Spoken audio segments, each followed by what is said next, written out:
Sam, thank you for what you do. We now formally reopen this Rural and Regional Transport Estimates Committee. Senator Sterle. Thanks, Chair. I did ask just one question. Mr Carmody, I've got to take you back a few months ago, a year ago. I'm sitting in Cunnamulla at the Grand Hotel, right, enjoying the surrounds at 5:30 in the Arvo. There's Papa Bear and Baby Bear, and they're playing with the brand new toy. It's a drone, under 2 kilo, winging around the swimming pool area. So if Baby Bear had Can I Fly there, do you think he would have gone, oh my God, the Cunnamulla runway is less than 1 kilometre away from the hotel grounds, and this thing could probably fly up to 14,000 feet. Help me out. Senator, the rules for operating drones are clear. He should not be operating it in that location, close to the aerodrome or near people. And there are a range of other rules that apply. So he wouldn't have done it. Magnificent. So the 50,000 ones out there, everyone will read the book. Sorry, I'm digressing. And everything's okay. There's no book. Don't mislead this committee. Sorry. It's a pamphlet. We direct people to our website, Senator. We've instituted the rules where that information is placed in the boxes of drones that are delivered. If you get a drone from China now, it has two things. It has an Australian PowerPoint, and it has a document that refers you to the drone operating rules that CASA has put in place. We have already prosecuted a number of people, and in fact, Senator, for the record, our prosecution record is per capita higher than the prosecution record of the United States for drone usage. Do you know one smacked into a car in Adelaide 2 weeks ago, I'm told? In the windscreen. Anyway, A drone. A drone. So, Mr Carmody, on this issue, can I ask you, we're not supposed to ask hypotheticals, but I'm going to do that. If a drone got sucked into the turbine of a passenger jet tomorrow and we had a catastrophic failure resulting in the death of 220 people, say, what do you think CASA would recommend to the government within an hour of that? Senator, it's again, you've pitched it as a hypothetical. We have a regulatory framework to prohibit that, Senator. We have a regulatory framework where we operate large passenger carrying aircraft, and we have a regulatory framework for drones, and we work to keep them apart. And Senator, to be fair, over the last 2 years, the statistics show that we have actually kept them apart. Well, can I express that that's good luck rather than good management. So let me put a couple of questions to you, Mr Carmody. How many recreational drones are in this country?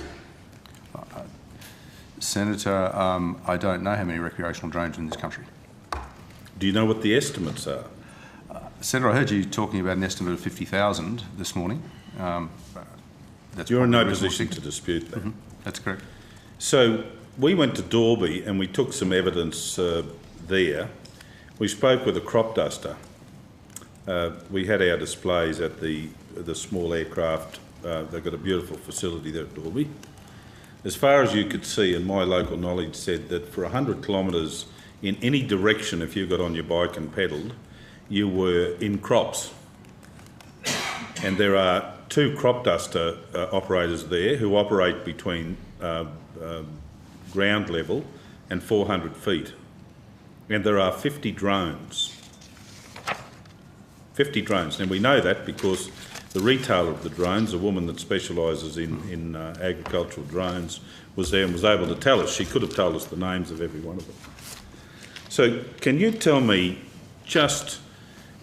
can you imagine that environment? We've got 50 drones and a plane working between, 100 feet and 400 feet, sharing the same airspace, early in the day, late in the afternoon, coming from different directions.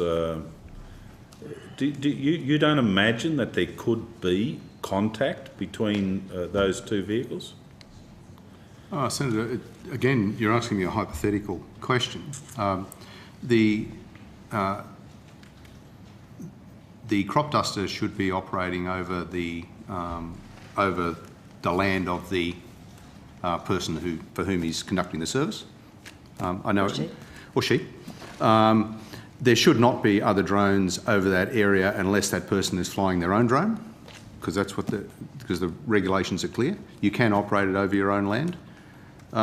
Senator, The question's purely hypothetical. There are lots of drones. As I said, there are 800,000 registered drones in the United States, but there have been no cases, recorded cases by the FAA of drones hitting aircraft. I'll tell you what, Mr. Carmody, I hope the day never comes. I hope the day never comes. But if it does, it'll be the longest day out you and some others have had if we have a catastrophic accident with a drone. Now, you know my history. I had 20 years investigating catastrophic accidents of international air flights all over the world. I've seen accidents happen because an individual left a screwdriver in a turbine when they went in to do some repairs. You can do all the regulations you like. It is not going to prevent an event if we get sufficient density up in the air.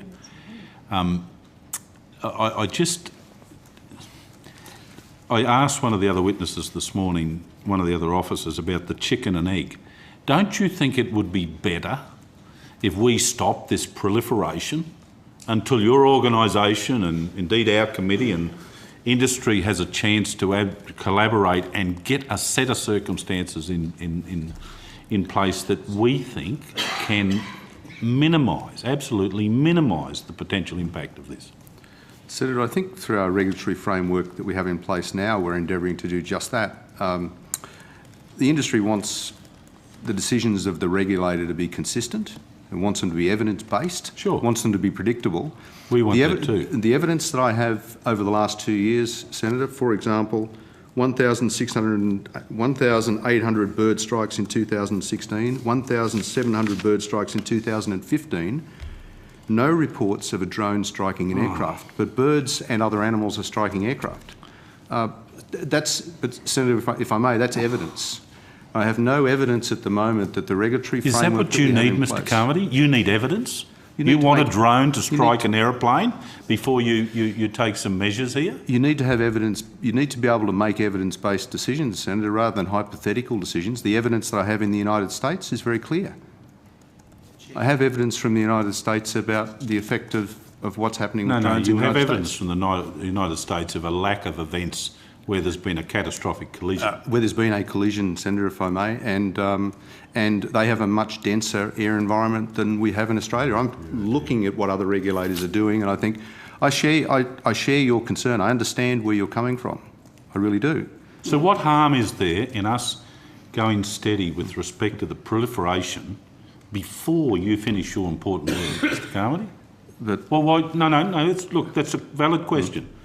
Are you more interested in the... that would be an unfair question. Do you take into account the retail sector as you make decisions about whether we should leave these things out of the air for the moment until your work is done? No, Senator, I don't take into account the retail sector, but I do... the statement of expectations from my minister is very clear. Focus on aviation safety as the highest priority. Consider the economic and cost impact on individuals, businesses and the community in the development and finalisation of new regulations and regulatory changes, and take a pragmatic, practical and proportional approach to regulation as it applies to different industry sectors. I'm fulfilling that mandate, Senator. Supplementary to that, you mentioned the United States as by point of comparison. In the US, do purchasers of drones have to provide any ID? Senator, I actually don't know the answer. Somebody might. I know that they have an estimated 800,000 registered drones, but I note there's been a recent court decision on whether or not the FAA can mandate registration. But in terms of purchase, I'm afraid I don't know. I could take it on notice and find out for you. Right. But does CASA have a view in terms of whether there ought to be, in the same way you buy a mobile phone and you need to provide some 100 points of ID before you can get a SIM card for your phone, before you can use the phone, there's no such requirement for purchasing a drone. No, there isn't. Right? But it's not terribly onerous. I mean, hundreds of thousands, millions of mobile phones are sold each year, and retailers can cope with that registration. The point I'm making is that if something catastrophic does occur, there doesn't appear to be any chain of responsibility. If a drone owner knew that if they did something stupid with a drone that caused harm, there's a greater likelihood that they'll be caught for it if there's some form of identifying that drone back to the person that purchased it. It's a decision that the government could make in terms of Well, no, it's a decision requiring something like that. You could advise, though, couldn't you? Senator, yeah, I could. Let me say, though, that the mere fact of registration might not necessarily change the outcome. Somebody would say, that wasn't my drone, or my drone was stolen, or I wasn't using my drone. Mr. Carmody, seriously. Seriously, Mr. Carmody. The serious matter of regulation does not resolve the problem. Do you believe that the registration of motor vehicles, where they've got registration plates that are visible, doesn't impact on the behaviour of people, robbing banks and... It does, Senator. I agree with you, Senator. I agree that it does. But I'm drawing my comparisons from other regulators, and as far as I know, if I use the United States comparison again, they have not entered into any, with the 800,000 registered drones, as far as I'm aware, the registration of the drone has not been used in any case for prosecution. That's just a point that... All right. Let me put a question. You could advise, though, couldn't you? Senator, yeah, I could. Let me say, though, that the mere fact of registration might not necessarily change the outcome. Somebody would say, that wasn't my drone, or my drone was stolen, or I wasn't using my drone. Mr. Carmody, seriously. Seriously, Mr. Carmody. The serious matter of regulation does not resolve the problem. Do you believe that the registration of motor vehicles, where they've got registration plates that are visible, doesn't impact on the behaviour of people, robbing banks and... It does, Senator. I agree with you, Senator. I agree that it does. But I'm drawing my comparisons from other regulators, and as far as I know, if I use the United States comparison again, they have not entered into any, with the 800,000 registered drones, as far as I'm aware, the registration of the drone has not been used in any case for prosecution. That's just a point that... All right. Let me put a question to you another way. Certainly. Do you... Sorry, Nick, if you just... So, I asked this question earlier. When you've got two pieces of tin in the air, right, so we've got a drone and we've got an aircraft manned by a human being, a pilot,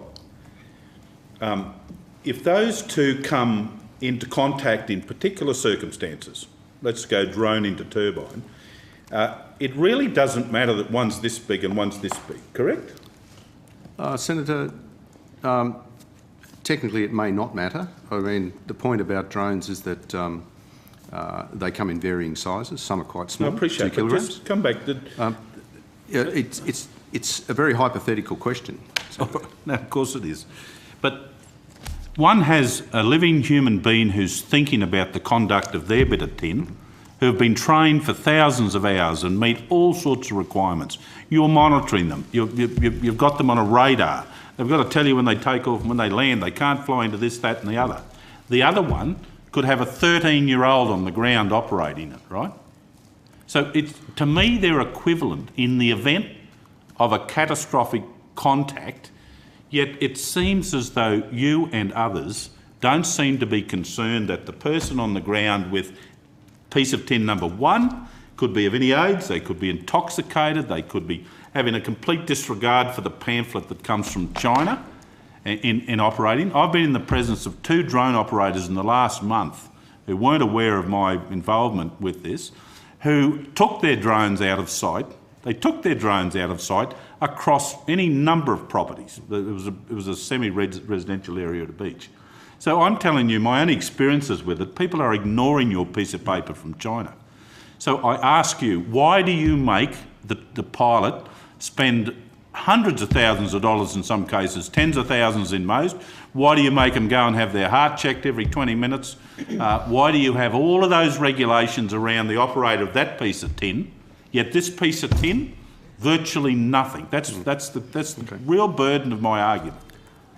If I can answer a couple of parts of the question, Senator, that you raised. Firstly, in the box, the only reference in the box is a reference to our website, which covers all of the material. It doesn't actually explain, the piece of paper doesn't actually explain what the rules are. They tell them where to go for the rules.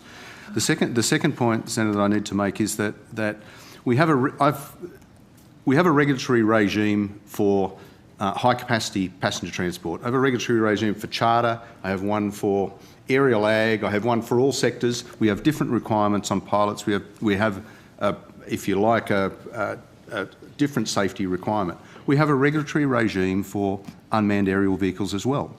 And all I'm saying at the present time is the regulatory regime is designed to keep them separate.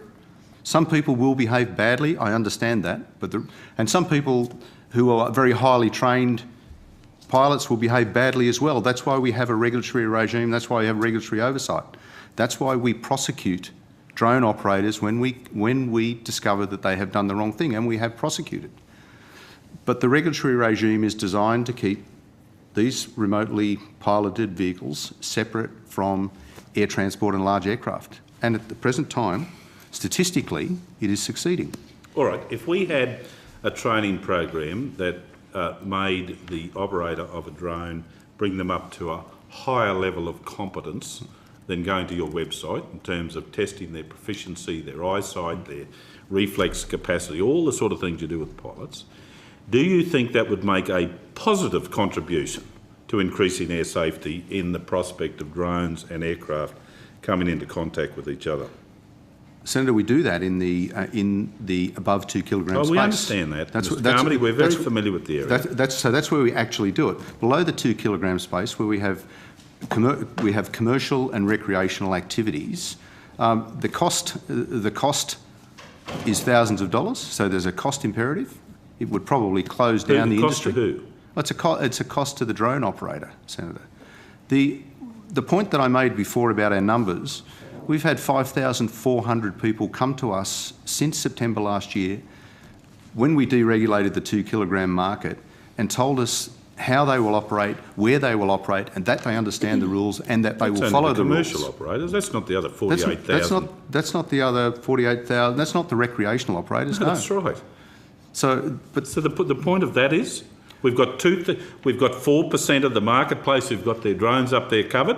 What about the other 96% who are less likely to be responsible individuals, in my view? Well, they may well be less responsible, Senator. They may well be more responsible. I can't really answer that question. If you put in a regime to have them trained and registered, it would cost much more than it would cost to purchase a drone. And if that was the outcome, I think that's what it would do to the industry. No. I don't. We do this with motor vehicles. You've got to get an individual who drives a motor vehicle that may have the prospect only to kill themselves and one other passenger. There's all sorts of things in terms of proficiency and training before they're allowed to go and operate that piece of tin. Correct, Senator. I understand that. Plant and machinery. Nobody can get on a tractor, a dozer, a digger, a bobcat without having to go through and be trained up in proficiency so they don't run over just one other worker in the workplace. But people can get onto a push bike, Senator, around the country and not be registered. Mr. Carmody, You've been drinking quite seriously, I find your defence of these matters almost offensive to the theme that we're putting to you, and I've got no confidence in your administration. I've got no further questions.